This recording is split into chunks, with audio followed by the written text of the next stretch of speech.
আসসালামু আলাইকুম রহমতুল্লাহ বরকাতু। প্রিয় দর্শক, আশা করি ভালো আছেন। সকলের কথা ইউটিউব চ্যানেলে আপনাদেরকে স্বাগত। আলোচনা করব ছাত্র নেতৃবৃন্দের রাজনৈতিক দল নিয়ে। যে গুঞ্জনটা মূলত রাজনৈতিক মাঠে ছিল যে ছাত্ররা, নাগরিক কমিটি প্লাস বৈষম্যবিরোধী ছাত্র আন্দোলন নেতৃবৃন্দরা একটা নতুন রাজনৈতিক দল করবে, সেই ক্ষেত্রে তাদের যে ছাত্রবন্ধুরা উপদেষ্টা কমিটিতে আছে তারা বেরিয়ে আসবে কিনা, নাকি সেখানে থেকেই করবে কিনা, সেখানে থেকে করলে সেটা ঠিক হবে না, এরকম নানা আলোচনা ছিল। তো সেই বিষয়গুলো আস্তে আস্তে খোলাসা হচ্ছে, সেই বিষয় নিয়ে আলোচনা করবো আজকে। দেখুন, আমার দেশ পত্রিকার হেডলাইনটা, পদত্যাগ করতে যাচ্ছে নাহিদ আসিফ। মানে ব্যাপারটা মোটামুটি আপনাদের কাছে পরিষ্কার যে তারা রাজনৈতিক দল করতে যাচ্ছে এবং তারা পদত্যাগ করতে যাচ্ছে। আমি এই বিষয়টা মোটামুটি বোঝাপড়ার জন্য বেশ কয়েকটা পত্রিকার হেডলাইনে আপনাদেরকে দেখাবো।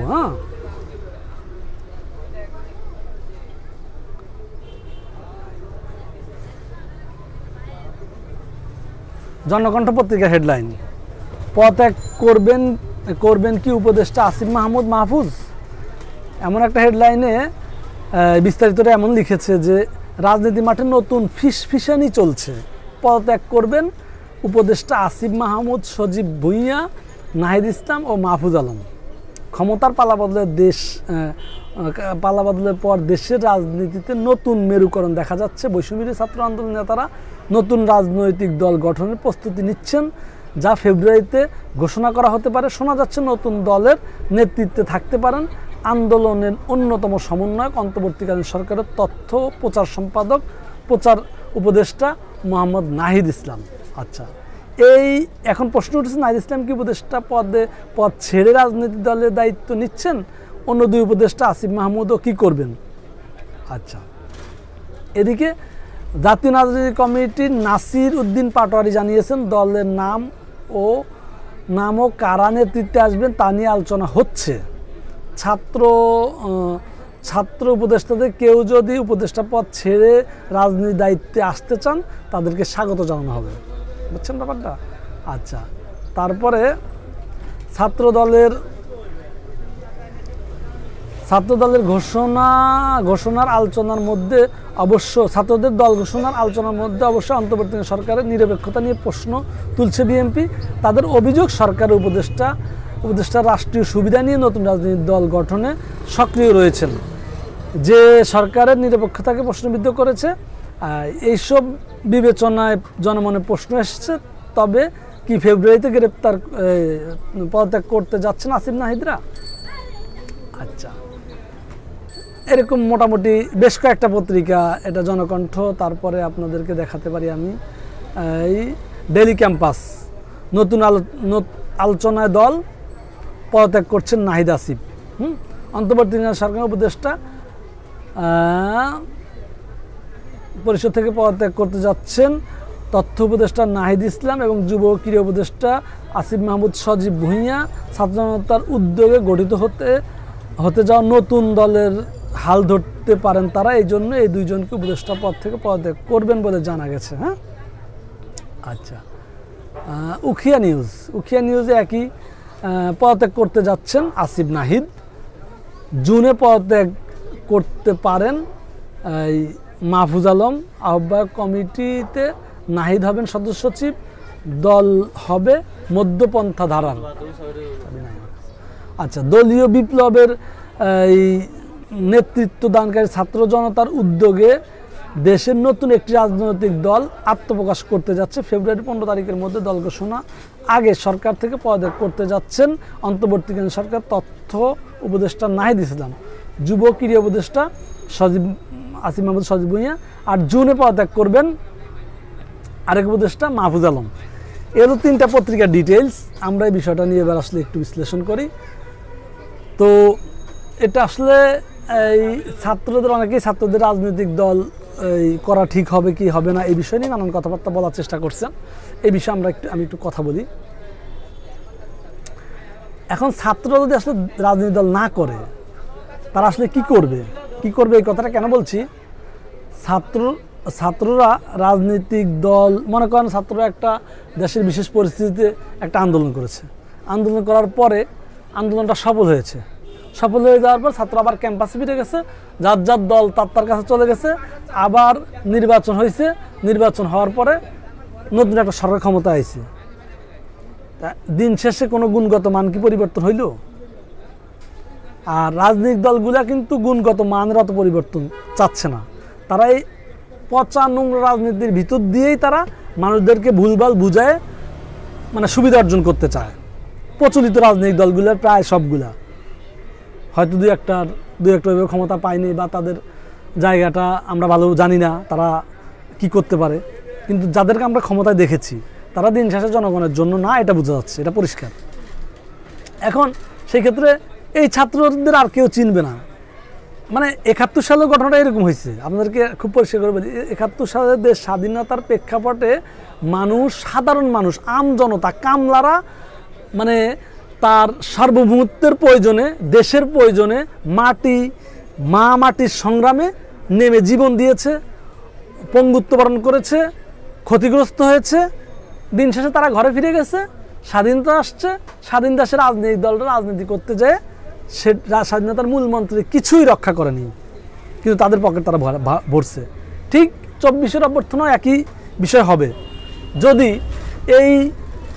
এই ছাত্র জনতার নেতৃত্বেই তো আন্দোলনটা হয়েছে, আমি খুবই মনে করি যে এখানে রাজনৈতিক দলের অংশগ্রহণ ছিল, সকল রাজনৈতিক, সকল পেশাজীবী, সকল শ্রেণী পেশার মানুষ অংশগ্রহণ ছিল, আমি খুবই মনে করি। কিন্তু দিন শেষে নেতৃত্বটা ছিল ছাত্রদের হাতে।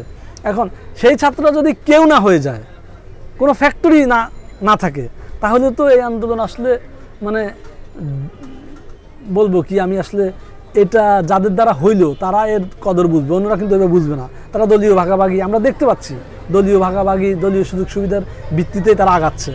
অতএব আমি মনে করি ছাত্রদের একটা অবস্থান থাকা দরকার ছিল, সেটা রাজনৈতিক দল হতে পারে বা অন্য সংগঠন। আর বাংলাদেশ আসলে অন্য সংগঠনের কোনো ভ্যালু নেই, মানে আপনি বড় ধরনের অন্য সংগঠন হইতে পারেন, যেমন আহসানুল্লাহ ফাউন্ডেশনের যে শেখ আহমদুল্লাহ, ওনার ব্যাপার ভিন্ন, ওনারা যেসব সংগঠন করেন মানবহিতৈষীমূলক, ধর্মীয়, এগুলোর আবার ভ্যালু আছে।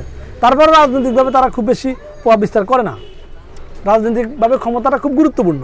তো সেই ক্ষেত্রে এই ছেলেরা যদি রাজনীতি না করে, সেই ক্ষেত্রে কিন্তু আসলে খুব বেশি তাদের দৌড় বেশি আগাবে না।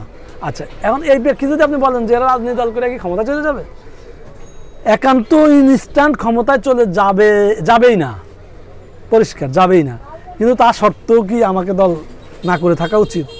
মানে কোনো একটা দল কি আপনি এইভাবে দেখাইতে পারবেন যে সেই দলটা মানে গঠন কইরাই ক্ষমতা চলে যাবে, বা সেটা দরকারি? সেটা কি আদৌ দরকার আছে? দরকার নাই তো, দরকার নাই এই জন্য যে এরা তো এই পর্যায়ে ম্যাচিউরও না। এরা যে সেই দায়িত্ব নিবে, এদের শিখতে হবে আরও 20 বছর বা আরও 15 বছর, 10 বছর, সেই সময় এরা ম্যাচিউর হবে। সেই সময় নেতৃত্ব ধরার জন্য তো এদের আজকে শুরু করা দরকার।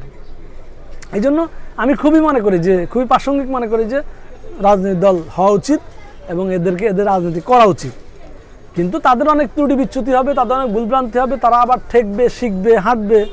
হ্যাঁ, আপনারা তো অন্য রাজনৈতিক দল যারা বলছেন তারা তো কষাইয়ের মতো, কষার চাইতেও খারাপ, কিন্তু এরা তো দিন শেষে দেশের জন্য আমি মনে করি যে প্রচলিত রাজনৈতিক দলগুলোর জন্য চাইতো এই ছেলেগুলোর দেশের দায় বেশি আছে, দায়িত্ব তাদের বেশি, তারা মনে করে। এবং তারা বয়সে তরুণ, তাদের পিছুটান কম, তাদের বাচ্চা কাচ্চারা নাই, তাদের বিবি বাচ্চারা ওইভাবে নাই এখনও, তাদের সামাজিক স্ট্যাটাস নাই। আমরা তো আসলে পরিবার পরিজন সামাজিক স্ট্যাটাস মেনটেন করতে যাই দুর্নীতি, পাচার টাচার নানান বিষয় করি। তো এই জন্য এই বিষয়গুলো তাদের দ্বারাই আমি মনে করি যে ভালো হবে। এই জন্য তারা যে রাজনীতি দল করতে চাচ্ছে এবং তারা পদত্যাগ করতেছে, এই বিষয়টা মোটামুটি আমার কাছে ভালো লাগছে এবং কি এটা করাই উচিত। এটা না করা আসলে তাদের কোনো মানে সুযোগ নাই, তাদের এটাই করার কথা। আর দ্বিতীয় যে কথাটা আমি বলতে চাই যে এদের রাজনীতিটা অপেক্ষাকৃত প্রচলিত অন্য রাজনীতিগুলার থেকে একটু সুশৃঙ্খল হওয়ার কথা শুরুতে, আর পরবর্তীতে যায় স্বার্থের দ্বন্দ্ব, হানাহানি, নানান কিছু হইতে পারে। এই রাজনীতি দলের বৈশিষ্ট্য এটা হবেই, সেটা চিন্তা করে লাভ নেই। তো এই জন্য আমি মনে করি যে যাক, এদের রাজনৈতিক দল হওয়া উচিত এবং তরুণদের একটা অংশ থাকা উচিত, তার রাজনীতি শেখা উচিত। সামনের সময়টায় যেন একটা সময় বিএনপি আওয়ামী লীগের রাজনীতি, তো আসলে আওয়ামী লীগের রাজনীতি অনেকটা আমার মনে হয় যে বিলুপ্তির পথে, এবং কি বিএনপির রাজনীতিও যে খুব বেশি ভালো জায়গা জুড়ে আছে এটা বলা মুশকিল।